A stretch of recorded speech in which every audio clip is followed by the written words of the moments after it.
Hi guys, আমি আমি Bob. আর তোমরা দেখছো দ্য বংস রিয়াকশন।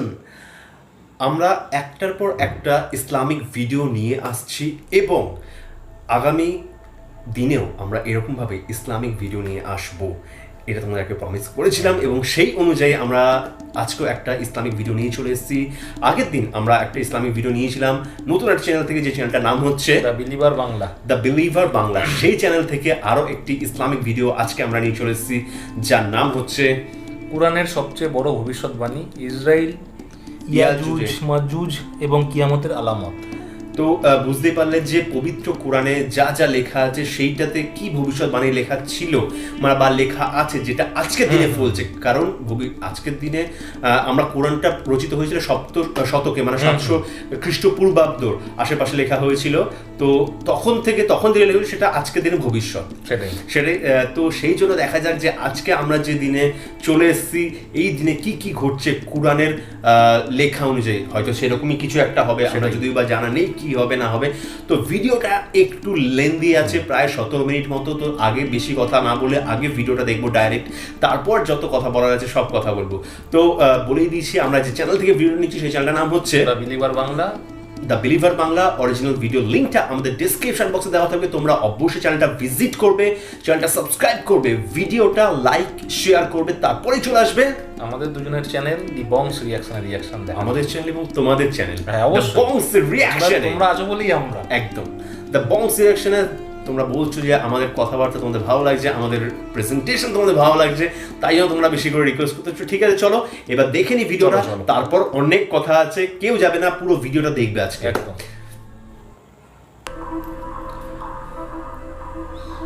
আল্লাহ তাআলা পবিত্র কোরআনে সূরা আম্বিয়াতে বলেন, ওয়া হারামুন আলা ক্বরিয়াতিন আহলাকনাহা আন্নাহুম লা ইয়ারজিউন।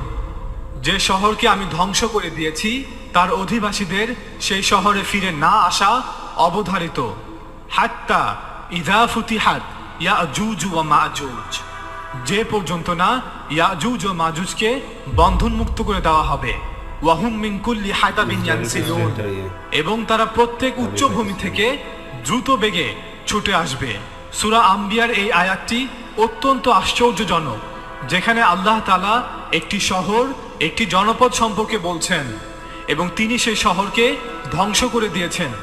সেই শহরের অধিবাসীদেরকে শাস্তি দিয়েছিলেন তাদের শহরকে ধ্বংস করার মাধ্যমে, এবং সেই অধিবাসীদেরকে তাদের শহর থেকে বের করে দিয়েছিলেন।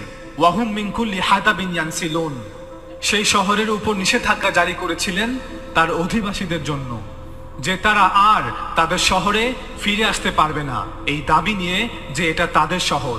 আন্নাহুম লা ইয়ারজিউন, তারা চিরস্থায়ীভাবে বহিষ্কৃত। তবে যেদিন ইয়াজুজ ও মাজুজকে মুক্ত করে দেওয়া হবে, ওয়াহুম মিন কুল্লি হাদাবিন ইয়ানসিলুন, ইয়াজুজ ও মাজুজ যেদিন মুক্তি পাবে সেদিন তারা পৃথিবীর প্রত্যেক দিকে ছড়িয়ে পড়বে। এটা একটা অর্থ। আর যদি পৃথিবী সর্বত্র সর্বদিকে ছড়িয়ে পড়ে, তবে গোটা পৃথিবীর নিয়ন্ত্রণ, কর্তৃত্ব তাদের হাতে থাকবে, ভূমির, সমুদ্রের, আকাশের। সম্ভব হলে আর্নল্ড টয়েনবির লেখা সিভিলাইজেশন অন ট্রায়াল বইটি পড়ুন। তিনি একজন ব্রিটিশ ইতিহাসবিদ ছিলেন। বইটি লেখা হয়েছিল 1948 সালে, আজ থেকে প্রায় 70 বছর পূর্বে। সেই বইটিতে তিনি লিখেছিলেন যে আধুনিক পশ্চিমা সভ্যতার আবির্ভাব হয়েছে একটি মিশন নিয়ে, সমগ্র পৃথিবীর নিয়ন্ত্রণ নেওয়ার জন্য। ভূমি, সমুদ্র, আকাশ সবকিছু। ওয়াহুম মিন কুল্লি হাদাবিন ইয়ানসিলুন, তারা পৃথিবীর চতুর্দিকে ছড়িয়ে পড়বে, যা হবে একটি ধ্বংসাতীত শক্তি। পৃথিবীর মানব ইতিহাসে এই প্রথমবার একটি জাতি পুরো পৃথিবীকে নিয়ন্ত্রণ করছে। এর আগে কেউই এমনটা করতে সক্ষম হয়নি। আরেকটি অর্থ, তারা অবতরণ করবে প্রত্যেক উঁচু স্থান হতে, অর্থাৎ তারা আমাদেরকে, গোটা পৃথিবীকে তাদের লক্ষ্যবস্তু বানাবে। গোটা পৃথিবীর উপর তারা নিজেদেরকে চাপিয়ে দিবে। আপনি চাইলেও তাদের থেকে বাঁচতে পারবেন না। কোন শহর এটা, যেই শহরটিকে নিষিদ্ধ করা হয়েছে তার অধিবাসীদের জন্য, এবং যেই শহরের সাথে ইয়াজুজ ও মাজুজের সম্পর্ক রয়েছে? আমরা যে পদ্ধতি অবলম্বন করেছি তা হলো, আমরা সবগুলো হাদিস দেখেছি ইয়াজুজ মাজুজ সম্পর্কে। আমরা দেখেছি এমন কোন শহরের নাম বলা আছে কিনা যার সাথে ইয়াজুজ ও মাজুজের সংযোগ রয়েছে, এবং আমরা সব হাদিস দেখে এটা নিশ্চিত হয়েছি যে শুধুমাত্র একটি শহরের নাম বলা আছে ইয়াজুজ মাজুজের সাথে, আর সেটা হচ্ছে বাইতুল মাকদিস, জেরুজালেম, আল কুদস। এবং আমরা দেখেছি যে পবিত্র কোরআনে এমন কোনো শহরের নাম বলা আছে কিনা, এমন কোনো জনপদের নাম বলা আছে কিনা যাদেরকে আল্লাহ তাআলা তাদের শহর থেকে বের করে দিয়েছিলেন, যাতে তারা আর তাদের শহরে ফিরে আসতে না পারে, এবং যারা আল্লাহ তাআলার নিষেধাজ্ঞা থাকা সত্ত্বেও সেই শহরে ফিরে এসেছে আল্লাহ তাআলার হুকুম অমান্য করে। এবং পুরো কোরআনে আমরা একটি মাত্র শহর পেয়েছি যাকে নিষিদ্ধ করা হয়েছে তার অধিবাসীদের জন্য, যাতে তারা আর তাদের শহরে ফিরে আসতে না পারে, এবং যারা নিষেধাজ্ঞা থাকা সত্ত্বেও সেই শহরে ফিরে এসেছে, আর সেই শহরটি হলো জেরুজালেম। হযরত ঈসা আলাইহিস সালামকে প্রত্যাখ্যান করার কারণে এবং তাকে হত্যা চেষ্টা করার অপরাধে আল্লাহ তাআলা বনী ইসরাইলের উপর শাস্তি প্রেরণ করেন। 70 খ্রিস্টাব্দে রোম সাম্রাজ্য গোটা জেরুজালেম দখল করে নেয়, হাজার হাজার ইহুদিদেরকে হত্যা করে এবং সকল ইহুদিদেরকে জেরুজালেম থেকে চিরস্থায়ীভাবে বের করে দেয়। তাই চলুন দেখি আমরা সেই শহরটিকে খুঁজে বের করতে পারি কিনা। আমরা দেখতে পাই যে জেরুজালেমকে আল্লাহ তাআলা ধ্বংস করে দিয়েছিলেন এবং বনী ইসরাইলকে সেখান থেকে বের করে দিয়েছিলেন, যদিও আল্লাহ তাআলা এই ভূমি তাদেরকে দান করেছিলেন বাস করার জন্য। তাই আমরা চিহ্নিত করেছি যে জেরুজালেম হচ্ছে সেই শহর। এখন আমাদের প্রশ্ন হচ্ছে, কারা এত বছর পর জেরুজালেম দখল করলো বনী ইসরাইলদের জন্য, এবং বনী ইসরাইলকে আবার 2000 বছর পর জেরুজালেমে ফিরিয়ে নিয়ে আসলো? যদি আপনি তাদেরকে চিনতে পারেন তাহলে আপনি ইয়াজুজ ও মাজুজকেও চিনতে পারবেন।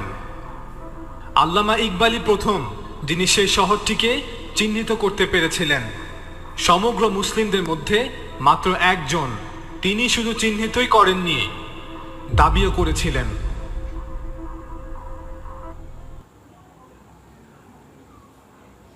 घर बैठे कुछ नया ट्राई करने में थोड़ी हिचकिचाहट तो होती ही है, फिर चाहे पहली बार बीवी को सरप्राइज गिफ्ट देना हो। আজকে ঠিক করলাম, একটু আগে ভিডিওটা স্টার্ট হওয়ার আগে ঠিক করলাম।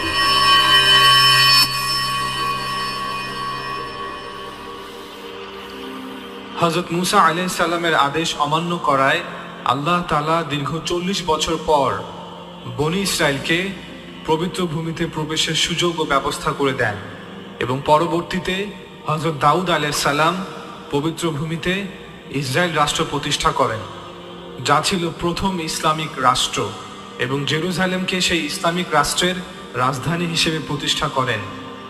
ওনার ইন্তেকালের পর হযরত সুলাইমান আলাইহিস সালাম ইসরায়েলের সিংহাসনে বসেন এবং তিনি জেরুজালেমে সেই বিখ্যাত মসজিদটি নির্মাণ করেন। আর আপনি যদি পবিত্র কোরআনে হযরত সুলাইমান আলাইহিস সালাম ও রানী বিলকিসের ঘটনার দিকে লক্ষ্য করেন, তখন স্পষ্টভাবে দেখতে পাবেন যে সেই সময় ইসরায়েল ছিল গোটা অঞ্চলের একমাত্র শাসক রাষ্ট্র। আর একটি সফল শাসক রাষ্ট্রের পরিচয় হচ্ছে সে তার সিদ্ধান্ত অন্যান্য প্রতিদ্বন্দ্বী রাষ্ট্রের উপর আরোপ করতে সক্ষম, এবং সেই সময় ছিল একটি সোনালী যুগ বনী ইসরায়েলদের জন্য, অর্থাৎ দাউদ আলাইহিস সালাম ও সুলাইমান আলাইহিস সালামের শাসন আমল। কিন্তু সুলাইমান আলাইহিস সালামের ইন্তেকালের পর ইসরায়েল রাষ্ট্র দুটি অংশে বিভক্ত হয়ে যায় এবং ধীরে ধীরে এর প্রভাব ও ক্ষমতা কমতে থাকে। অন্যদিকে ইহুদি আলেমরাও তাওরাতের বিভিন্ন বিধানে আংশিক অথবা পরিপূর্ণভাবে পরিবর্তন নিয়ে আসে। উদাহরণস্বরূপ, আল্লাহ তাআলা তাওরাতে সুদকে হারাম করেছিলেন, কিন্তু তারা তাওরাতের এই বিধানের পরিবর্তন ঘটায়। বর্তমানে তাওরাত মতে একজন ইহুদি আরেকজন ইহুদিকে কখনো সুদে অর্থ, খাবার অথবা অন্য যে কোনো কিছু ঋণ দিতে পারবে না, কিন্তু যারা গয়িম অর্থাৎ ইহুদি না, জেন্টাইল, তাদেরকে সুদে ঋণ দেয়া হালাল। বুক অফ ডিউট্রোনমি অধ্যায় 23 আয়াত 19 থেকে 20। অন্যান্য বিষয়গুলো সহ তাওরাতের এই পরিবর্তনগুলোর মাধ্যমে ইহুদিরা সমষ্টিগতভাবে পবিত্র ভূমির উত্তরাধিকার পাবার শর্ত অর্থাৎ সদাচার ও ঈমান ভঙ্গ করে, এবং ওই শর্ত ভঙ্গের ফলস্বরূপ ইহুদিদেরকে পবিত্র ভূমি থেকে আল্লাহ কর্তৃক বহিষ্কারের ঘটনা ঘটে।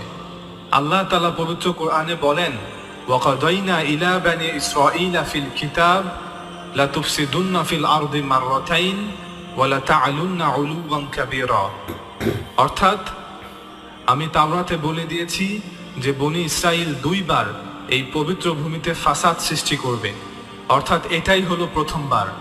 আল্লাহ তাআলা তাদের এই ফাসাদের জবাব দেন এক বাহিনীকে প্রেরণের মাধ্যমে। প্রথম ঘটনাটি ঘটে খ্রিস্টপূর্ব 587 সনে, যখন নেবুকাদনেজার বা বখতে নসরের নেতৃত্বে ব্যাবিলনের এক বাহিনী জেরুজালেম অবরোধ করে, তারপর পুরো শহর পুড়িয়ে দেয়, শহরের শত শত ইহুদি অধিবাসীদের হত্যা করে, সুলাইমান আলাইহিস সালামের তৈরি করা মসজিদ ধ্বংস করে দেয় এবং ইহুদিদেরকে কৃতদাস বানিয়ে ব্যাবিলনে নিয়ে যায়। আর এখন তারা ব্যাবিলনে নদীর পাশে বসে ক্রন্দন করছে। وقضينا إلى بني إسرائيل في الكتاب لتفسدن في الأرض مرتين وقضينا إلى بني إسرائيل في الكتاب لتفسدن في الأرض مرتين ولتعلن علوا كبيرا। আমি মূসাকে কিতাব দিয়েছি এবং সেটিকে বনি ইসরায়েলের জন্য হেদায়েতে পরিণত করেছি যে তোমরা আমাকে ছাড়া কাউকে কার্যনির্বাহী স্থির করো না। তোমরা তাদের সন্তান যাদেরকে আমি নূহের সাথে সওয়ার করিয়েছিলাম, নিশ্চয় সে ছিল কৃতজ্ঞ বান্দা। আমি বনি ইসরায়েলকে কিতাবে পরিষ্কার বলে দিয়েছি যে তোমরা পৃথিবীর বুকে 2 বার অনর্থ সৃষ্টি করবে এবং অত্যন্ত বড় ধরনের অবাধ্যতায় লিপ্ত হবে। فإذا جاء وعد أولاهما بعثنا عليكم عبادا لنا أولي بأس شديد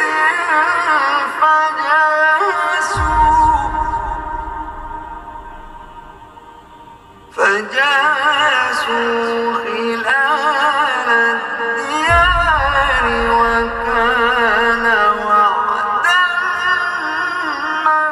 مفعولا। অতঃপর যখন প্রতিশ্রুত সেই প্রথম সময়টি এলো, তখন আমি তোমাদের বিরুদ্ধে প্রেরণ করলাম আমার কঠোর যোদ্ধা বান্দাদেরকে। অতঃপর তারা প্রতিটি জনপদের আনাচে কানাচে পর্যন্ত ছড়িয়ে পড়ল। এই ওয়াদা পূর্ণ হওয়ার ছিল। অতঃপর আল্লাহ তাআলা আরেকজন নবীকে তাদের কাছে পাঠান, নবী আইসায়া আলাইহিস সালাম,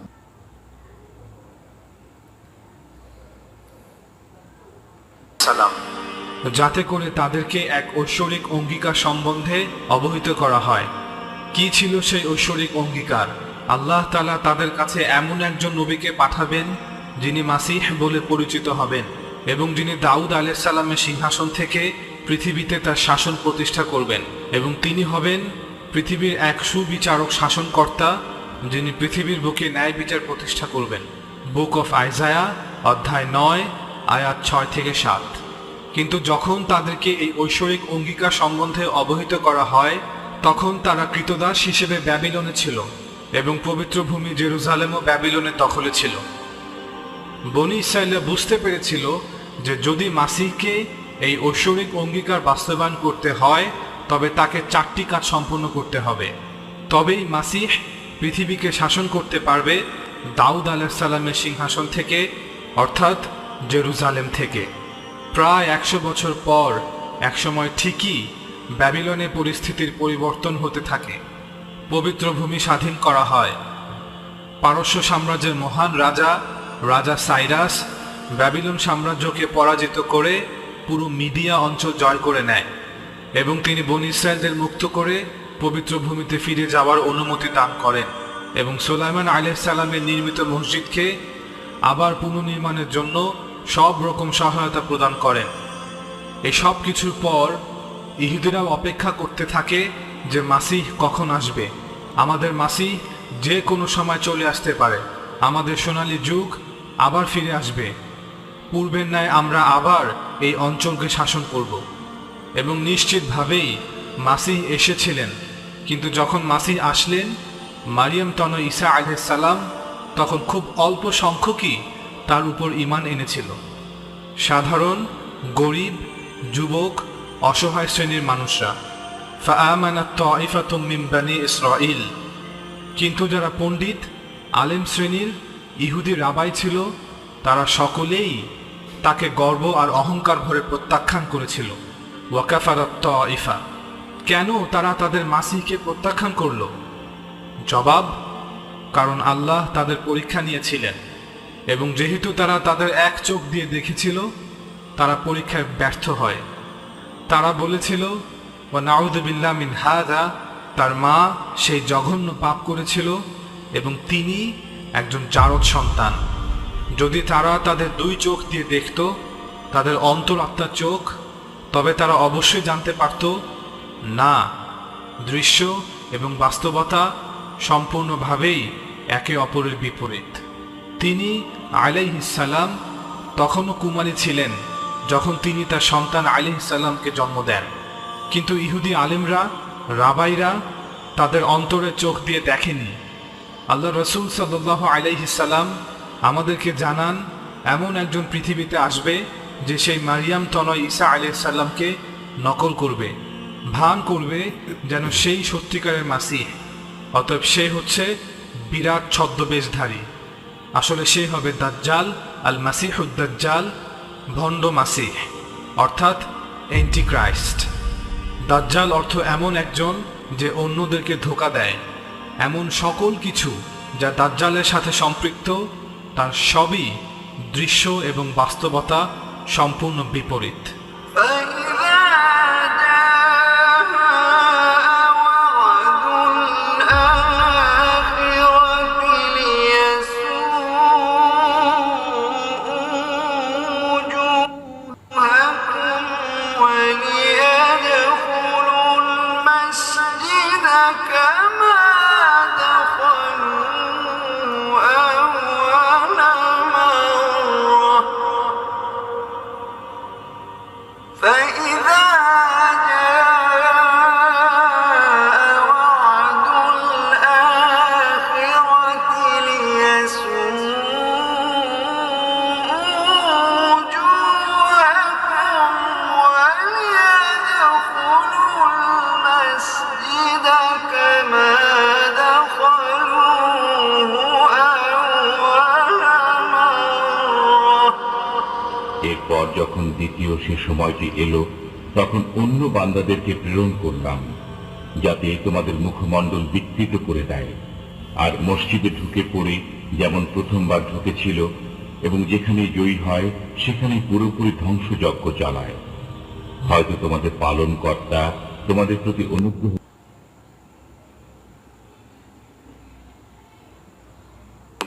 করবেন, কিন্তু যদি পুনরায় তদ্রূপ করো, আমিও পুনরায় তাই করব। আমি জাহান্নামকে কাফেরদের জন্য পায়খানা করেছি।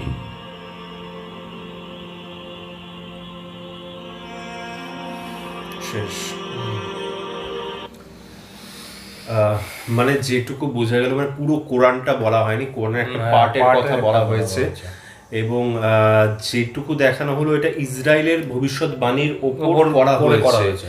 কিন্তু যেটা আমার ধারণা, যতদূর সম্ভব, এই যে ইহুদি জাতি যেটা ছিলেন বা ইহুদি ধর্ম যেটা ছিল, সেই ধর্মটা কিন্তু মোহাম্মদ শাহ বা হযরত মুহাম্মদের জন্মের অনেক আগের ধর্ম, এবং পরবর্তীকালে মানে যেটা বলা হলো যে অন্য এক নবী ছিলেন, কারণ শেষ নবী ধরা হয় হযরত মুহাম্মদ শাহকে, এবং ওনার জন্ম হয় 610 কি এরকম আশেপাশে, আমি সঠিক বলতে পারছি না, 600 শতাব্দীর এরকম, মানে খ্রিস্টপূর্বাব্দ 600 এরকম আশেপাশে তার জন্ম হয়, এবং পরবর্তীকালে কোরআন লেখা হয়, এবং কোরআন লেখা হওয়ার মোটামুটিভাবে 100 বছর আগেকার ঘটনা এটা। এবং সেখানে কোরআনের লেখা হয় এইটার ব্যাপারে যে আগামীকালে ইসরায়েল কি হবে বা কতটা উন্নত লাভ করবে সেই ব্যাপারে লেখা হয়ে লেখা বা সেই ব্যাপারে যে ভবিষ্যৎবাণী করে গেছিল সেইটা এখনকার সাথে দেখানো হচ্ছে যে এখন কতটা পাওয়ারফুল কান্ট্রি একটা তৈরি হয়ে গেছে। সে তাদের সামরিক বাহিনী, যেটা আকাশপথে হোক, জলপথে হোক বা স্থলপথে হোক, তাদের যথেষ্ট তারা ডেভেলপ করেছে। টেকনিক্যাল সাইড দিয়ে থেকে শুরু করে সমস্ত দিক দিয়ে প্রচণ্ড পরিমাণ একটা ভালো একটা কি বল শক্তিশালী দেশ রূপে গঠিত হয়েছে, এটা প্রত্যেকে আমরা জানি। তো সেই ব্যাপারে একটু ডিটেলসে বললো বা সেই ব্যাপারটাতেই সেই ব্যাপারটাতে যে ভবিষ্যৎবাণী করে গেছিল যে এইটা একসময় অনেক বড় উন্নত লাভ করবে এবং অনেকটা ডেভেলপ করবে, সেই জিনিসগুলো আমরা দেখতে পেলাম কোরআনে। তো বেশ বেশ বেশ ভালো লাগলো এবং কিছু কিছু জায়গায় একটু আমার ব্যাপারটা মাথার উপর যাচ্ছে, সত্যি কথা, কারণ এই জায়গাটা থেকে আমি পুরোপুরি ডিটাচ আছি বা ছিলাম, এত কিছু অনেকজনের নাম নিয়ে অনেক কিছু বলা হয়েছে, সেটাই চরিত্রগুলোকে যদি আমরা না জানি বা চরিত্র ইতিহাস না জানি, সেই জিনিসটা সম্পর্কে রিলেট করা বা বোঝা একটু চাপের ব্যাপার, যেটা সত্যি কথা। পার্টগুলো অনেক কিছু অনেক রিলেটেড, মানে অনেকটা। তো যাই হোক, কিছুটা জানলাম। এখানে বেসিক্যালি যেটা দেখানো সেটা হচ্ছে ইহুদি ধর্ম বা ইহুদি জাতির উপর বেস করেই এই কোরআনে বলা হলো, কোরআনে যেটা লেখা তাদের উপর বেস করে। তো ওভারঅল বেশ সুন্দর লাগলো ভিডিওটা, বেশ নলেজেবল ছিল এবং যত দিন যাচ্ছে তত বেশি জানতে পারছি, বেশি বুঝতে পারছি। যখন জানতে পারছি আমরা আগ্রহটা হয়েছে ভিতরে ঢুকে আরো বেশি করে জানি। তো আমরা চেষ্টা করি সব জায়গাতে পড়ালেখা করে বা একটু জেনে কিছু করার। তো আগামীকালও আমরা চেষ্টা করব আরো জেনে আরো বুঝে, যাতে ভিডিওগুলো আমাদের কাছে আরো বেশি সহজবোধ্য হয়, বুঝতে সুবিধা হয় এবং তোমার সাথে আরো ভালো করে ফিলিংস তোমরা পাশে থাকলেই হবে, শেয়ার করতে পারি। শুধু পাশে থাকলেই হবে আর কি, পাশে আছে তারা অনেক ভালো ভালো আমাদের কমেন্ট করছে যে যাচ্ছ তোমরা। অবশ্যই তোমাদের অনেক ভালো ভালো কমেন্ট আসছে, তো সেইখান থেকে একটা কমেন্ট আজকে আমরা একটু পড়তে চাই। তো বল ভাই কমেন্টটা।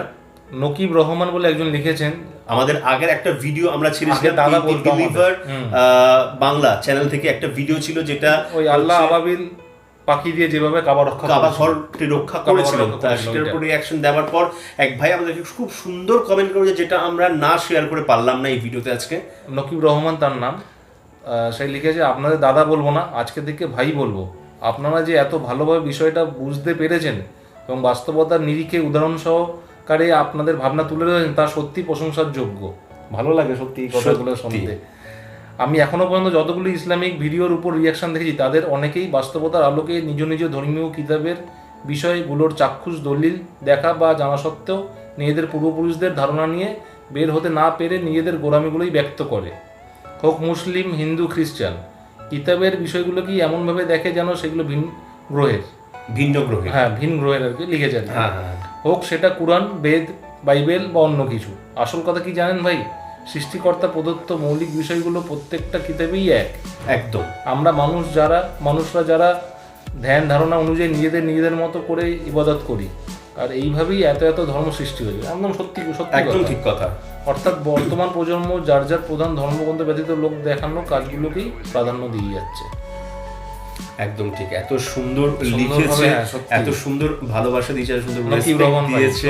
তো ধন্যবাদ ভাই তোমাকে, অনেক অনেক অনেক ধন্যবাদ এত সুন্দর। আমরা অনেক ভিডিওতেই বলছিলাম যে এইভাবে ইসলাম, তখন বলছে দাদা এইভাবে কিন্তু সবারই ঠিক কথাই, তো একদম ঠিক কথা। আমরা যে যার অনুযায়ী এরকম আলাদাভাবে আমরা মানি। ধর্ম একদম শুরু থেকে এসছে, যেটা আমরা দেখলাম, আমরা সৃষ্টিকর্তা কিন্তু মানে যিনি সবার ক্ষেত্রেই সমান। অবশ্যই তোমরা আল্লাহ বলো, আমরা ভগবান বলি, খ্রিস্টান ভাই বোনরা গড বলে। এই হচ্ছে জিনিস, সবার কাছে ভগবান সমান। মানে খারাপ দিনে আমি যেমন ভগবানকে স্মরণ করি যে ভগবান আমাকে এই খারাপ পরিস্থিতি থেকে বার করো, তোমরাও খারাপ সময় বা সব সময় যাই হোক, এটা সব ধর্মের কিছু নিয়ম কানুন আলাদা, আল্লাহকে তোমরা প্রার্থনা করো আল্লাহ কাছে যে আল্লাহ আমাকে এই প্রবলেম থেকে বার করো, আমাকে ভালো রাখো, সুস্থ রাখো।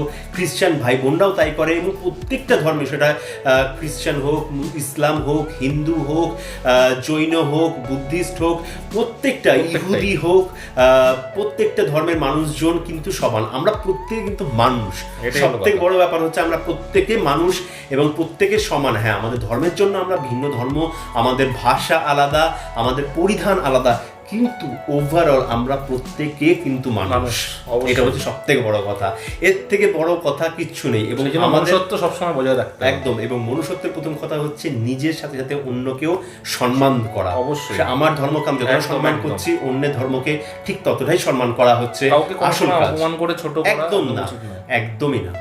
তো যাই হোক, বেশ ভালো বেশ ভালো, তোমাদের মানে সত্যি এরকম জানতে পারছি, ভালোবাসা খুব পেয়ে, ভালো লাগছে, মানে তোমাদের এরকম ভালো পেয়ে সত্যি আমরা প্রচন্ড পরিমাণে আপ্লুত। এবং এই যে সত্যি কথা বলছি, আমাদের যে রেকর্ডিং করা হয় সেটা পুরোপুরি এসি নেই এবং ফ্যানটাকে অফ করে আমরা করি, যাতে এই যে তোমরা পরিষ্কার করে শুনতে পারো, শুনতে পাও, ভয়েস একদম। কোয়ালিটি যাতে ভালো অনেকে থাকে। লেখেও যে দাদা ঘেমে তো একদম চালু হয়ে সত্যি যাচ্ছে। দাদা ঘেমে যাই, অনেক কষ্ট করে এই যে চেষ্টা সত্যি করি কথা বলছি, ভালোবাসার জন্য তোমাদের, একদম এতটা বড় ভালোবাসা পাই। ভিডিও করলাম, তোমরা দেখতে পাও আমরা ভিডিওতে কাট করি না, এবং এতটা বড় ভিডিও করলাম, এতটা যাই হোক না কেন, এরপরে যখন এই একটা কমেন্ট পেয়েছি না, এখন মনে হচ্ছে আরো না, 2 সত্যি। ঘন্টা এরকম ফ্যান অফ করে আমি থেকে যাবো। এটা সত্যি কথা। একদম সত্যি কথা বলছি। তো সত্যি বেশ ভালো লাগে তোমাদের এত ভালোবাসা পেয়ে গেলে, তো সত্যি ভালো লাগছে। এবং আমরা জানি তাই জন্য কি করতে হবে, আমাদের সাথে ভিডিওটা আরো বেশি করে দেখার জন্য এই ভিডিওটাতে লাইক, শেয়ার, সাবস্ক্রাইব আর বেল বাটনে টান করে বাজিয়ে দাও।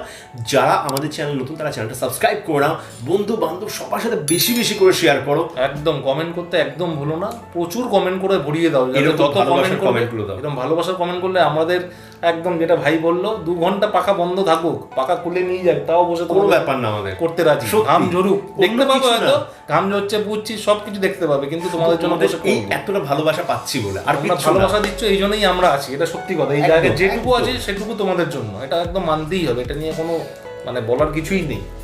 এইভাবে ভালোবাসা দাও। আমাদের ফেসবুকের যে গ্রুপটা যে বেশি করে জয়েন করো ভালোবাসার সহিত, আর পেজটাকে বেশি করে লাইক করো, শেয়ার করো, যত সোশ্যাল মিডিয়া একদম সর্বত্র, বন্ধু বান্ধব, অফিস কলিগ, XYZ, কাউকে ছেড়ো না, কাউকে না। কাউকে না, একদম ছড়িয়ে দাও, একদম। একদম ছড়িয়ে দাও, সে আগে একদম। বললো, একদম ছড়িয়ে দাও। আর অবশ্যই আমাদের দুজনকে ইনস্টাগ্রামে একটু ফলো করো, ইনস্টাগ্রামে ফলো করো। এই ঘাম ঝরানো ভাইগুলোকে একটু ফলো করে দাও, যাতে ঘামটা ভবিষ্যতে যাতে না ঝরাতে হয়। একদম, তোমরা ইনস্টাগ্রাম ফলো করো, আর সব দিকেই ফলো করো, চারদিকে ছড়িয়ে দাও বেশি বেশি বেশি একদম। করে। আর ইউটিউবের চ্যানেল লিঙ্কটাকে বেশি করে শেয়ার করো, যাতে সাবস্ক্রাইবার্স আর ভিউয়ার্স আরো বেশি করে বাড়ে। তোমাদের সাপোর্ট আমাদের প্রচন্ড পরিমাণে প্রয়োজন। একদম। তো সবাই ভালো থাকো, সুস্থ থাকো, সবাইকে ভালোবাসো, আর ভালোবাসা ছড়িয়ে দিও। পরের ভিডিও তোমার সাথে দেখো, ততক্ষণের জন্য টাটা।